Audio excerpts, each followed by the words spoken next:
Moje ime je Mirko Zamernik, kandidiram na listi SDS za evropske volitve.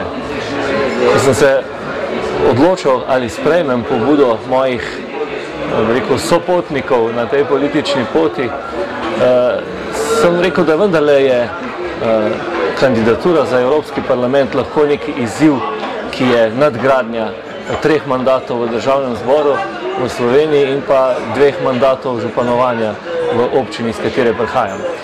Mislim, da, tako kot je danes predsednik rekel, lahko od te Evrope veliko dobimo, vendar pa se naš glas mora slišati. Jaz sem se enakega načela držal tudi takrat, ko sem šel v slovenski parlament in prepričan sem, da bom še bolj kvalitetno, ker vendarle so se nekatere izkušnje izkazale kot dobre, da bom to znal predstavljati tudi verodostojno v Evropskem parlamentu.